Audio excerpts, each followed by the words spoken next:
Start your day with Morning Edition and wind it down with All Things Considered, only on KPBS. From global headlines to local stories, stay informed, inspired, and connected.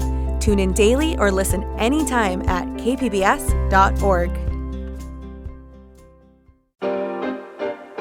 Hey there, San Diego. It's time for KPBS Roundtable. I'm Andrew Bracken. ICE detained a Ukrainian woman married to a U.S. citizen late last week after her green card interview. Her detention lasted days, and much of it in the basement of a San Diego immigration facility.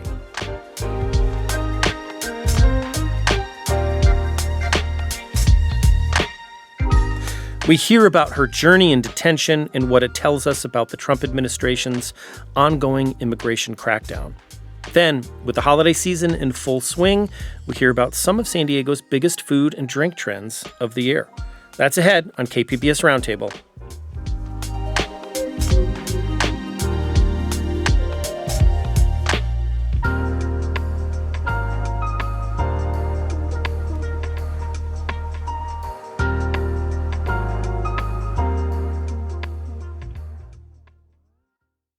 Often when we cover immigration, we hear about the statistics and the federal policies behind them.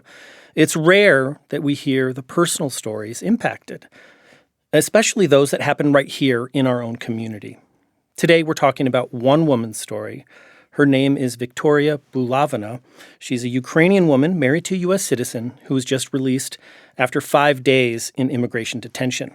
KPBS reporter Kori Suzuki joins me now to share more about her story. Welcome, Kori. Hi, Andrew. Thanks for having me. Thanks for joining us. So tell us about Viktoriia and how she came to be detained last week. Right. Well, Viktoriia arrived in the U.S. in 2022 after fleeing the war in Ukraine. She lived in Kyiv in the northeastern part of the country along the border between Ukraine and Russia, and she ran a business installing window blinds and shades there. And when Russian forces invaded the country and struck Kyiv, Viktoriia escaped to Italy and eventually moved to the U.S. under a Biden-era humanitarian program called Uniting for Ukraine, which was a form of humanitarian parole. A year later, she met Victor, who is her now husband. Victor has also roots in the city of Kyiv, but he's a U.S. citizen, like you mentioned, and he has lived in San Diego for years. And Victor and Viktoriia got married. And soon, within that kind of time frame, Viktoriia also began an application for a green card with the support of Victor, who, again, a U.S. citizen. And USCIS, the agency that processes those applications, set her interview date for this December. And that kind of brings us to what happened last week. So on December 4th, last Thursday, Victor and Viktoriia show up at the USCIS offices along with a lawyer. Viktoriia has her interview. Afterwards, the officer asking questions says she needs to step outside. And after a moment, she comes back in with 2 ICE officers in plainclothes, and they detain Viktoriia and take her away. You reported that Viktoriia and her husband, they'd been concerned about this appointment. Their attorneys had warned them about similar detainments at green card appointments like hers. But why did they think they would be, safe from detention in this case? Can you talk a little bit more about the green card process and where she was in the immigration process when she was detained? Yeah, I think there are a couple things there. I mean, the green card interview process, just to start, the interview is the final stage of the journey towards getting your green card, which means that you're a permanent U.S. citizen. And Viktoriia's immigration lawyer told me that everyone who gets to that point has essentially gone through an extensive vetting process and has no record of committing violent crimes, has just had to answer a lot of questions about themselves and what they've done. And the very next step after that interview is becoming a permanent resident. But despite all of that, we have seen in recent weeks here in San Diego ICE starting to arrest people during or after their green card interviews. That's something that our colleague Gustavo Solis has reported on extensively. And even with all of that happening, it was creating a lot of uncertainty for Victor, Viktoriia, their lawyers.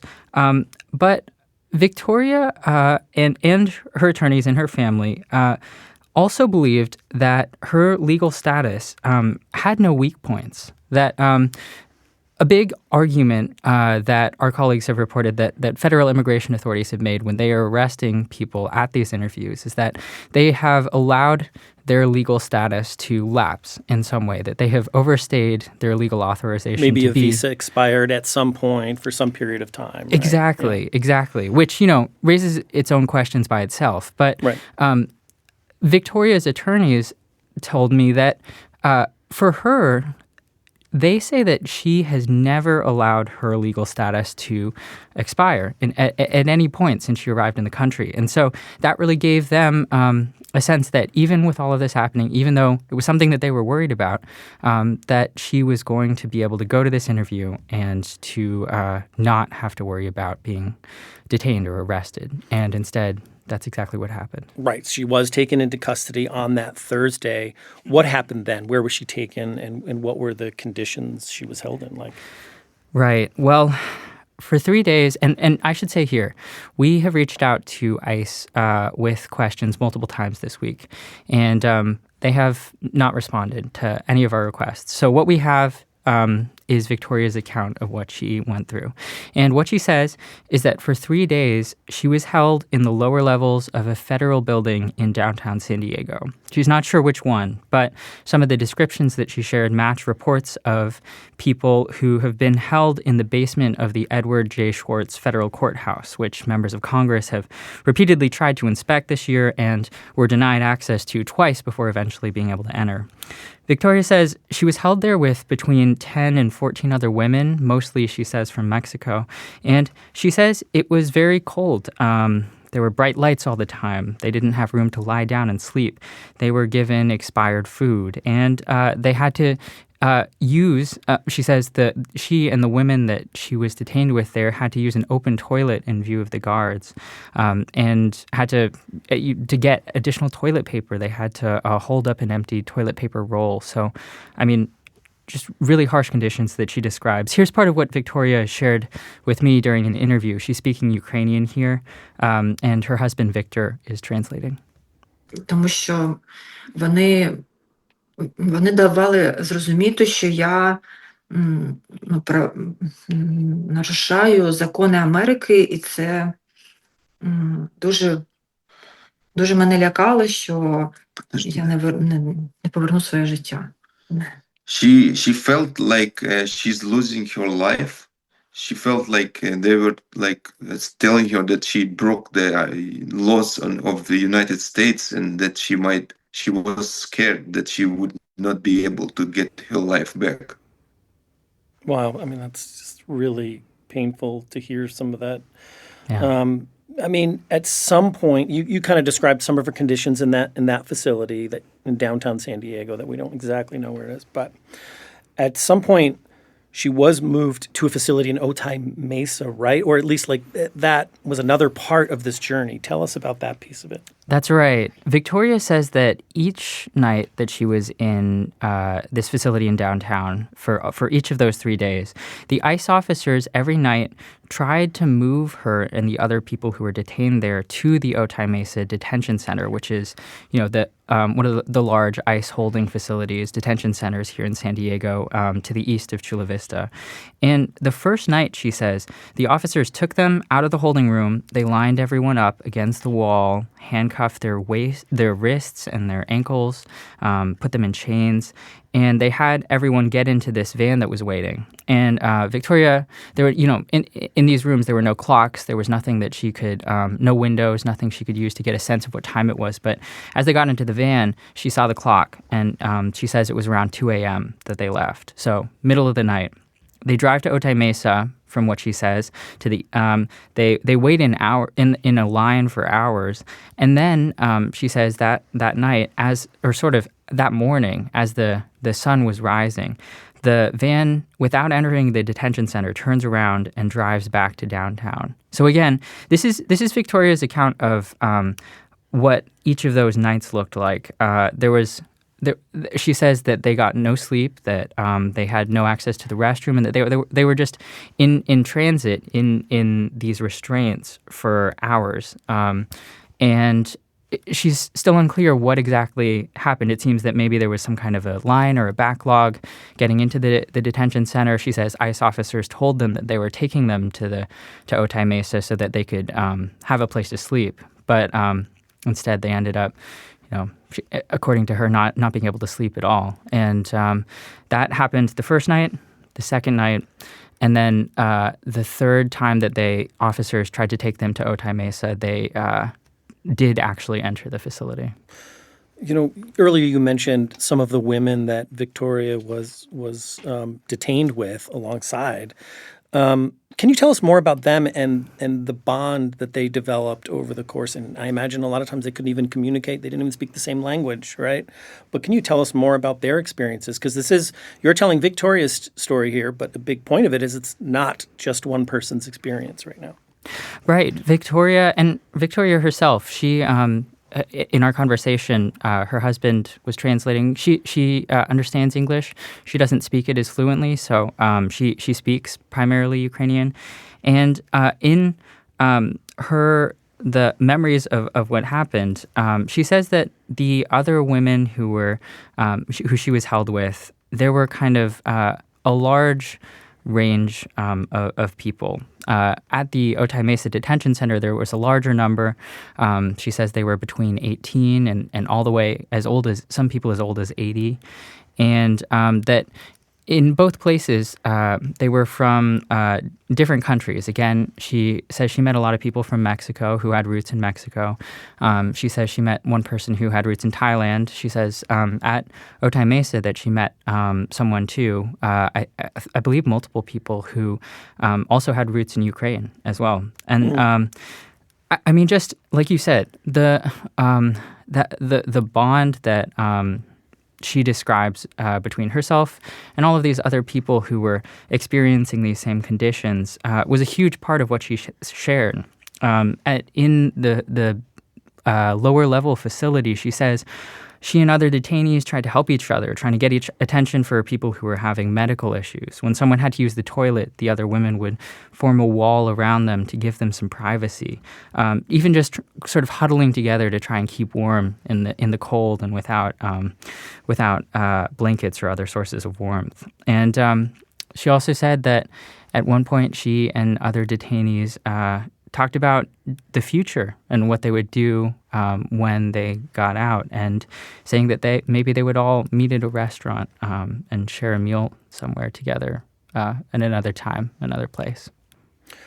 What do you think Victoria's experience can tell us about the larger picture of immigration enforcement today? Well, I'm new to covering immigration. Normally, I'm the South Bay and Imperial Valley reporter here at KPBS, and I focus on local government and environmental issues, and it's a very regional beat. But I mean, as someone who at the same time is, hearing and seeing so much of the news around immigration, I think that Victoria's story really raises a lot of questions, both about what she went through and also how the federal government is treating everyone else that she described who is still being held in these facilities. And that's exactly what her attorney, Caroline Matthews, told me, actually. Her Victoria's immigration lawyer works for a nonprofit law clinic in San Diego called Pathways to Citizenship. And she says that Victoria's experience is emblematic of many more people. Here's a little bit of what she told me. This error is happening repeatedly. This isn't the only person this is happening to. So that suggests to me, and I'm seeing firsthand, that there is a system in place that is putting arrest and detention numbers ahead of accuracy. So Victoria ultimately was released, right? But where does her case stand right now, and what's next for it? That's right. And I think that's one big open question that we still don't quite know yet. Victoria and her family are focused now on trying to continue the green card process and get secure that hopefully that permanent residency. Her attorney also says that there are still active pending removal proceedings against her. And so that's kind of an open question of what that means. And broadly, too, I think what we're seeing is that NPR has reported this week that the agency even handling these cases, USCIS, which oversees citizenship and immigration cases, is increasingly being sort of turned to focus by the Trump administration on law enforcement and on removing people from the country. And so I think we're still in the middle of this process. That's what Viktoria's attorney told me, that she's released, and that's that they are all feeling very happy about that and glad that she is out of the detention system. But that also, this is in some ways a halfway point, and it's not clear yet. It's not over yet. What happens next. Yes. Earlier, you touched on Viktoriia and some of the women she met, how they kind of, worked together in detention and their desire to reunite at some point. I'm just curious, has she had any contact with them? Has she heard anything about, their status right now? Not that I know of so far. I texted with Viktoria's husband, Victor, yesterday, and he said that she's sort of still recovering and trying to get back to some sense of normal. But Viktoriia says that she is still thinking about all of these people, all of these women especially. And her family has talked about trying to figure out what they can do to help them. So I think that, that's another open question about what comes next for Viktoriia and for her family. I've been speaking with KPBS South Bay and Imperial Valley reporter Kori Suzuki. You can read more of his reporting on Viktoria's story at kpbs.org. Kori, thanks so much for sharing more about this important reporting with us today. Thanks for having me, Andrew.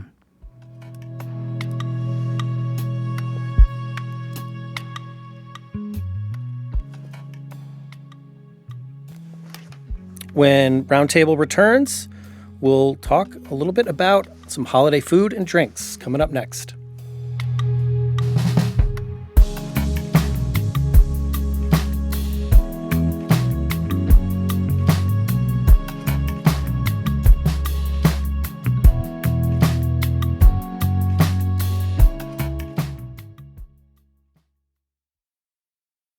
Welcome back to KPBS Roundtable. I'm Andrew Bracken. Though it may not come with December snowfall or a need for scarves and mittens, San Diego does celebrate the holidays, albeit in its own style. And one way we celebrate is with food and drinks. Today, some ideas for where to celebrate this season, and we take a look back on some of San Diego's biggest food trends in 2025. Joining me today are Jackie Bryant. She is a San Diego journalist and host of the Happy Half Hour podcast. And Helen Hwang is also here. She is a food and travel journalist in San Diego. I want to welcome you both to Roundtable. So holiday season, it's like fully in effect by now. This week I saw my first trolley bus taking a tour of holiday lights around town. That's the signal for me. Jackie, one thing when I think about the holidays, family traditions are a big part of it, and food traditions. Do you or your family have any particular San Diego food traditions that you look forward to? We do. It might be a little obvious and a little boring, but we like to go to the Del. I'm from the East Coast originally. I've been out here for 10 years. My husband is not from here. We have a young son. And if you were doing Christmas in San Diego, the Del obviously activates for you. They've got the rink. They've got Santa. They did that $550 million renovation that was completed earlier this year. So they've got a lot of new restaurants, but they trick it out for Christmas. And so for me, my family's coming in from the East Coast. We're going to spend a few days there around Christmas. We are just very stereotypically San Diegan. They provide it all. And the Del to me is the pinnacle of traditional, holiday season in San Diego that I can think of. Helen, you've lived in many different cities. You've covered, other cities in your travel writing. What stands out to you about San Diego when it comes to the holidays? Well, I love the fact that we're so close to the beach as well. So we incorporate Christmas beach walk. And generally, I am doing the cooking, like we are all doing the cooking, and we love to do rack of lamb. And I think that's left over from our British, my husband is from England, and we lived in Scotland for 8 years. And then they definitely do Christmas in a different way. Well, Helen, another part of the holidays come with these holiday-themed drinks, whether it's just going to Starbucks, but also a lot of bars, cocktail bars and stuff do certain special things. You recently profiled some holiday pop-ups. Can you tell us more about, how a pop-up works first? Well, basically, it's a temporary experience that definitely decked out for the holidays, for Christmas, and transports you to a different feel for time and place. So one of the ones I covered was the Golden Girls Christmas pop-up, which is definitely nostalgic. I think they're celebrating their 40th anniversary of the sitcom. And I think that we're seeing a trend for nostalgic times. Even Duck Dive in Pacific Beach has this great Dickens pop-up, and they've been doing that for years, and it's super fun with, Charles Dickens and Scrooge, and they're actually playing like British holiday music. So I was wow. Jackie, how does this nostalgia show up for you and kind of San Diego's food and bar scene this year? Well, I'm building on the pop-up trend. For me, there's a lot of nostalgia plays in there. I feel like, especially in the age of social media and Instagram, holiday pop-ups are a great way for restaurants to really do it up and get some extra attention around the holidays. And so there's one really nostalgia-tinged one that I love. It's the emo Christmas at El After in the gas lamp. And so if anyone who's middle-aged right now, came of age in the early aughts can get there with me. You're in your parents' basement. Maybe they had a finished basement that still looks kind of 70s, and you're playing screamo, emo, anything that was on rock radio at the Wearing time. tight black jeans, Exactly. Maybe some black eyeliner. Maybe you have some Hot Topic hair dye. I don't know what's going on. But it's also decked out like Christmas, so you can go and listen to your favorite emotional rock songs from your early life while also just getting in the holiday spirit. So that's a really cool one.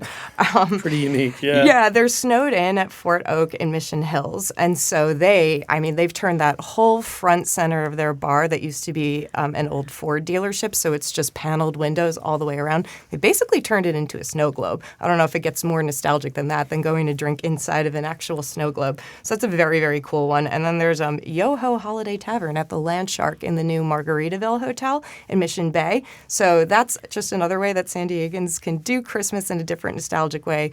Get your parrot head on. Obviously vibes with the very hot weather that we're having now thanks to the Santa Anas. So, right. Yeah, so I actually think pop-ups do a great job of bringing nostalgia into Christmas because they can bring like a fleeting moment or memory and get people really into the season, and then it's gone, just like the holidays. Yeah, Jackie, what do you look for in picking a holiday bar? What are some of the key elements other than, some of the traditional fare you go to? What else do you look for? Honestly, I think there's got to be a really strong no alcohol element.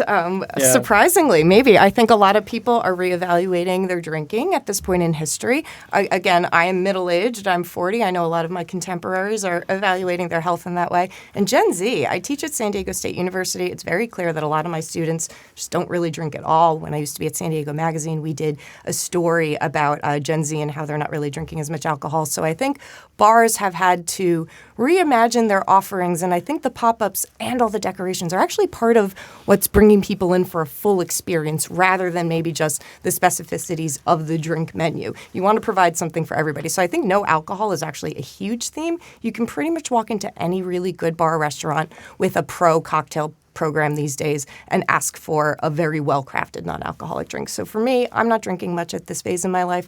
I want to make sure that the environment is providing like a full 360 experience for the holidays. It's not just about the drink itself. Exactly. It's about, Helen, are you seeing that as well? Yeah, definitely. And then you see some like really ambitious restaurants that are also offering non-alcoholic cocktail pairings, non-alcoholic beverages at, I think, Lilo and Addison. They are on Florette. They are doing non-alcohol, and even the welcome cocktails for the holidays they can choose between champagne or non-alcoholic champagne. So I think that's actually just like a big trend in general for this year, because I've talked to a lot of bar owners specifically, and they said that it's very hard to get people in the door these days and stay there. And when they are there, there's not as many drink tickets, even if there's live entertainment or what have you. So I actually think that it's just a big operating challenge for bars and restaurants this season. So I think many of them are just pulling at the stops to get people in the door. And these really big festive things are part of it. I think also just being cozy. Like, obviously, you're going to blow it out, but it has to be cozy, too. I was just at the University Club, for example.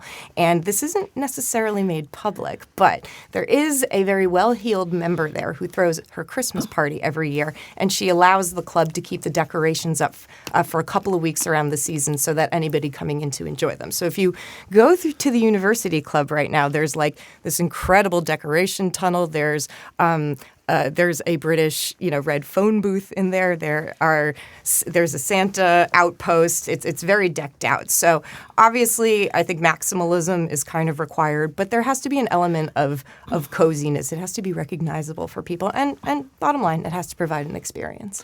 Well, Helen, one holiday pop-up that you recently mentioned in one of your write-ups was actually a tiki-themed bar, the Grass Skirt, and a pop-up they're doing. I mean, that caught my eye as something that's kind of particularly San Diego. I mean, tell us about that.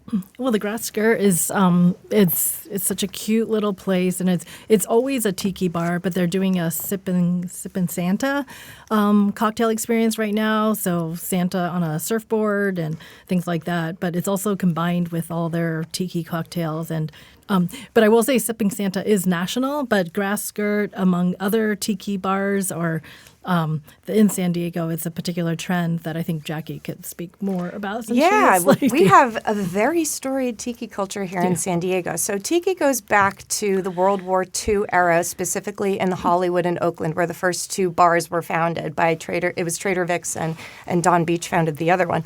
And then Valley High was opened here in 1952 by the same, it changed hands shortly after to the family that still owns it, but the original family was involved. And it was originally called Christian's Hut, which was a restaurant that they used on the set of the mutiny of the HMS Bounty, the MGM production. Was filmed here, that was part of it. And then after filming stopped, Valley High became Valley High, and it is really the reason why there is tiki culture here in San Diego today. And so out of that whole apparatus, the family that's involved in it is very involved in tiki culture around the world. They helped bring Tiki Oasis here to San Diego, where it's been for decades, based at Town and Country.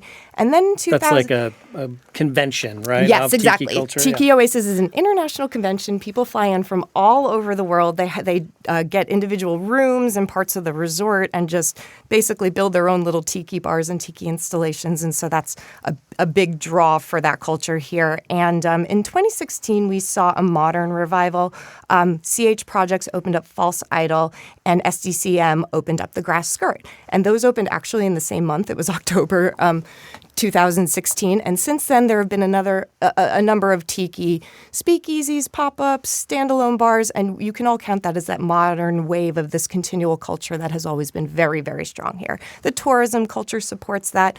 We're not a tropical region, but because we have palm trees and the beach, I think visitors come here expecting that, right? And so it's a culture that has kind of died out elsewhere, even in the cocktail revival, but it's always been very strong here. And I think it's the combination of just the natural geographic environment, the fact that we're a tourism town, and just that cocktail culture revival also helped it too.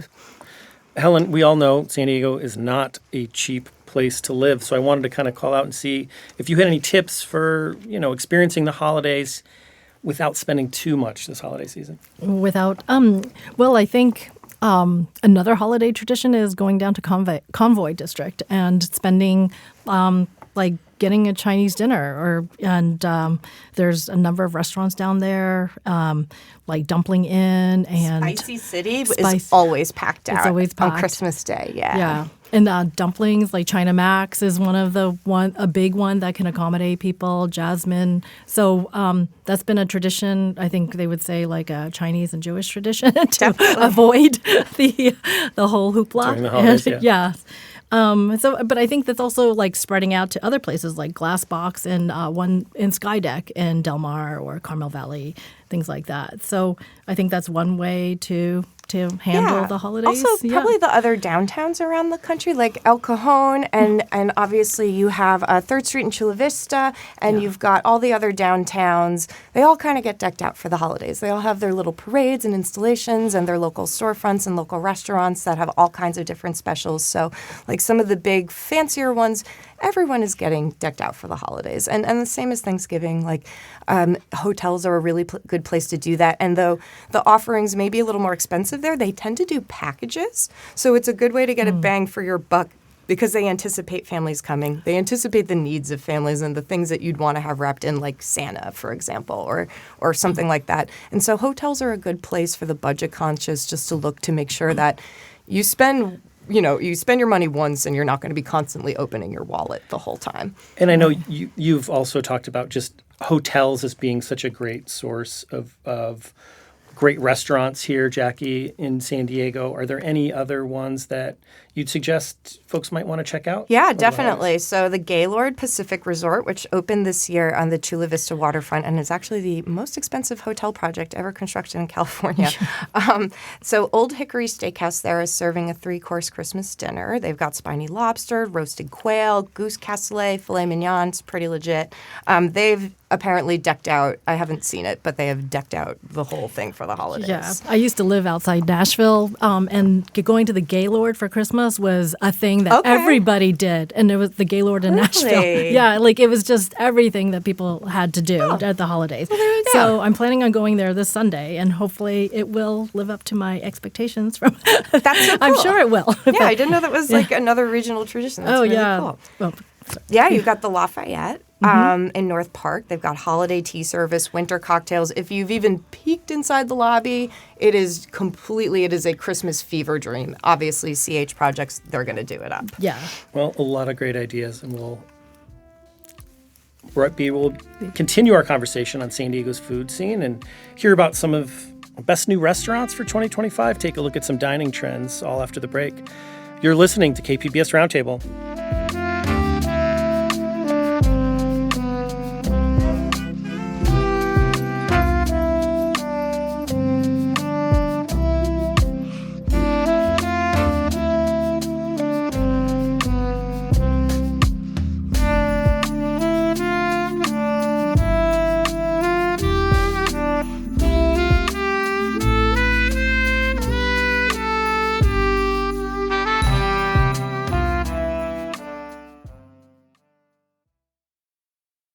Welcome back to KPBS Roundtable. I'm Andrew Bracken. Today we're talking about San Diego's food and drink scene. I'm joined by San Diego food writer Helen Hwang, along with journalist Jackie Bryant. Okay, so now I want to move on to, some of your top food trends for 2025. And, Jackie, earlier we talked a little bit about these pop-ups. Is that kind of part of a broader trend, would you say, for San Diego? It definitely is. We were joking, I'm on the San Diego Magazine podcast, and we joke there that 2025 is year of the pop-up. In fact, I think there was one point this summer where we were like, we have a moratorium on pop-up news, brick and mortars only, because it really is just such a thing. And that speaks, to everything going on socially and economically here, especially since COVID.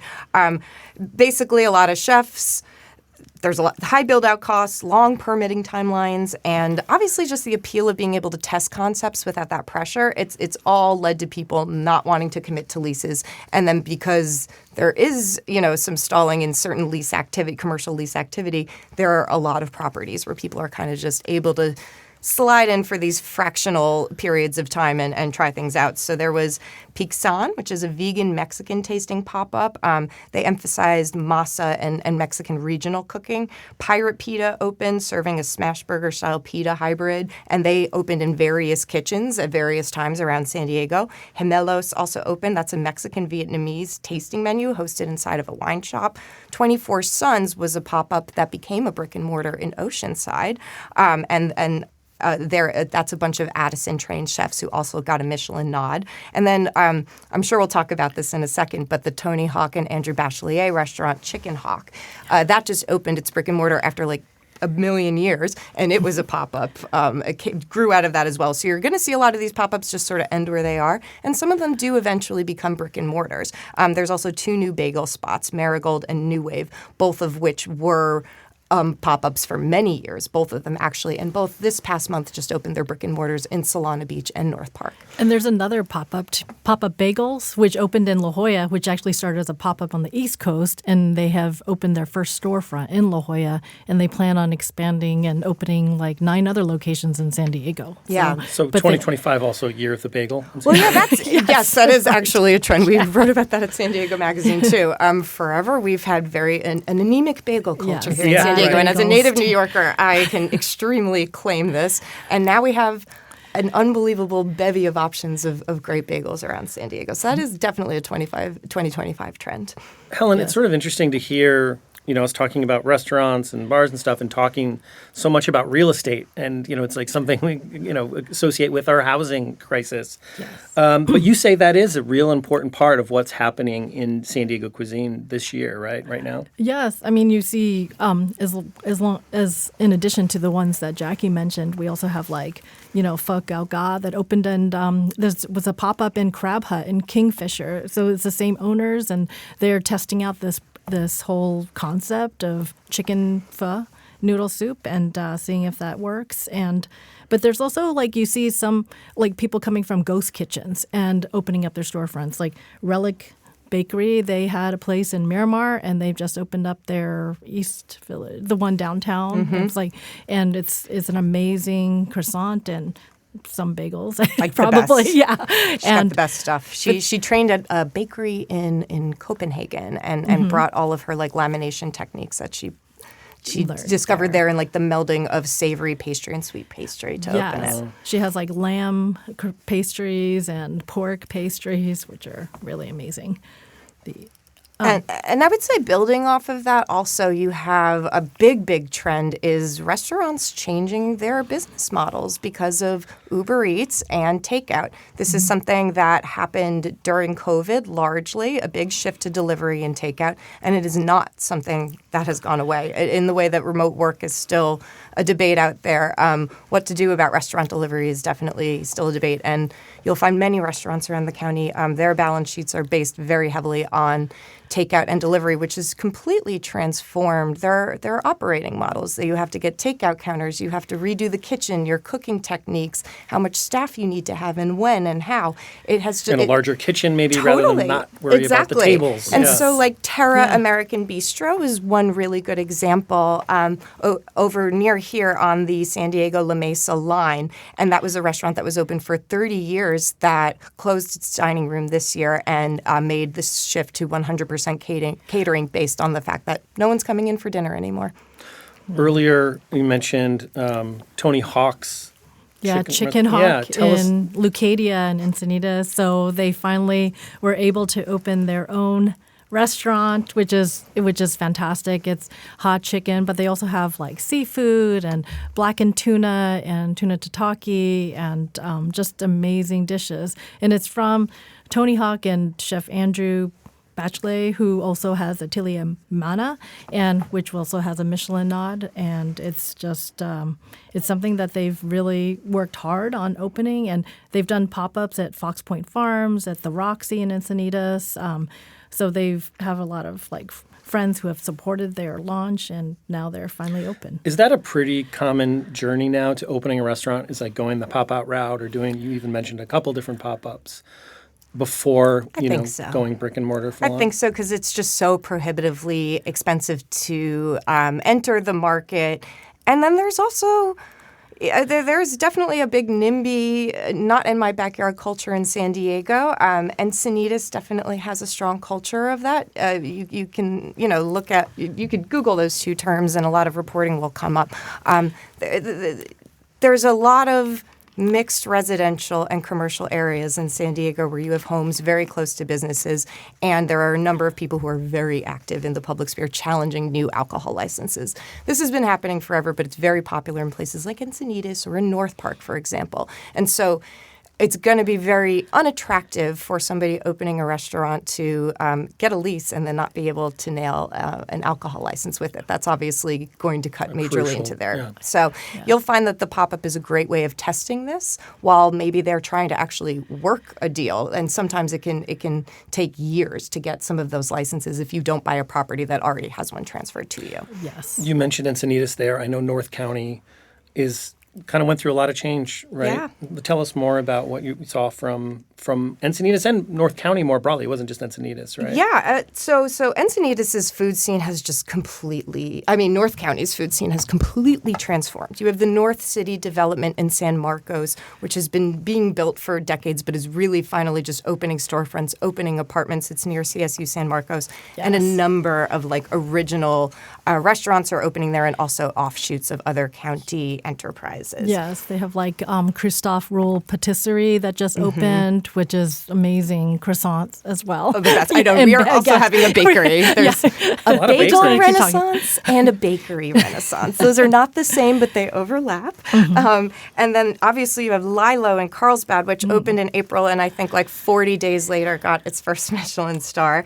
That's the effort from chef Eric Bost, who previously owned a star at Je ne Jolie and worked in Michelin-level French kitchens and had opened a restaurant in LA just at the start of COVID. This was his big effort, and it had to get shut down. And so this is his coming back to his rightful fine dining heritage, and it's really stunning. He opened Lilo with John Resnick, a longtime local restaurateur who founded Campfire and Je ne Jolie, and also came from the CH pedigree.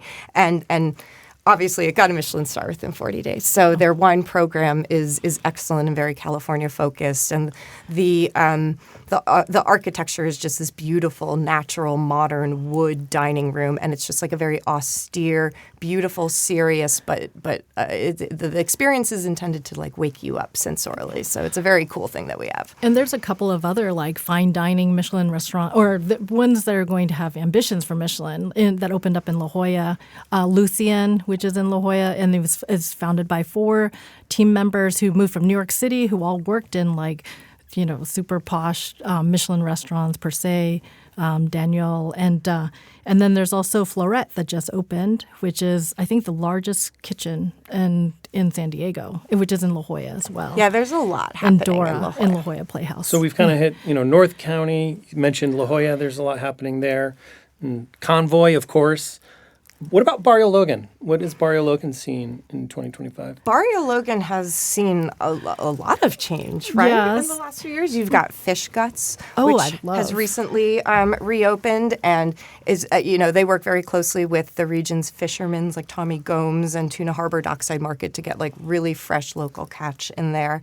I know that's one that's open. I know that Salud closed, which was really big news this year. There was a big to-do with that and a lot of lease arguments and what have you, but they've closed. So and I think a brewery closed too. Was it Brewery X or something? Exactly, that closed down there. So, yeah, I think. But then there's a new one, Fonda del Barrio, that is a Mexican restaurant that is celebrating indigenous dishes, and it's from the same Jerry Torres who opened City Tacos. So he's really trying to focus in on some more complex dishes that more than just tacos.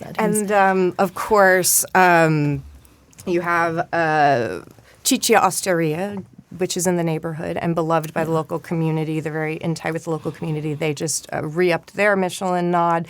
And obviously Los Cuatro Milpas, which was billed as San Diego's oldest taqueria. That fact can be debated, but it's definitely one of the oldest. It was operated by the Estudillo family continuously since the 1930s, and unfortunately it just closed. Yes. So we have about 2 minutes left. I just want to really quick, Jackie, wondering if you cover so many different food stories throughout the year.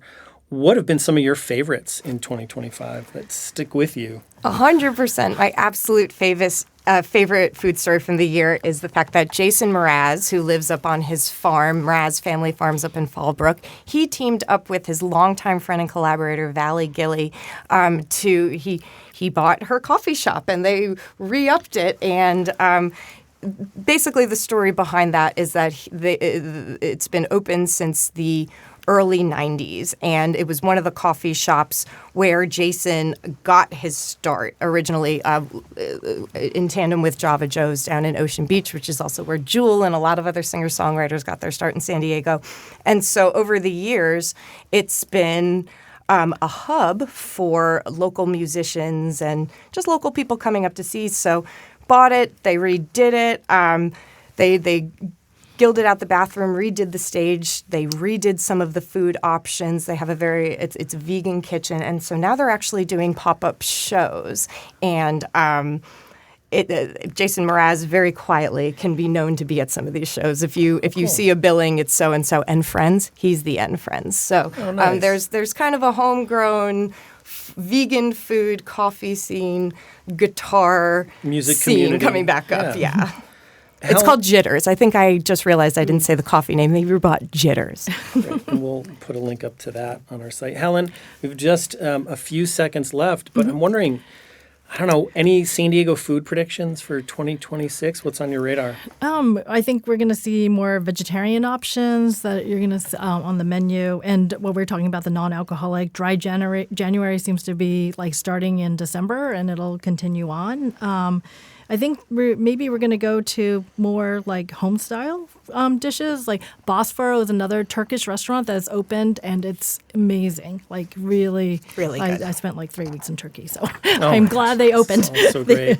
Jackie Bryant is a journalist and co-host of the Happy Half Hour podcast, and also Helen Hwang has been here. She's a food writer here in San Diego. Thank you so much for joining us today, and thank you for listening to KPBS Roundtable. You can listen to the show anytime as a podcast. Want to thank our technical producer this week was Brandon Trufa, producer Ashley Rush. Thanks again, and have a great weekend.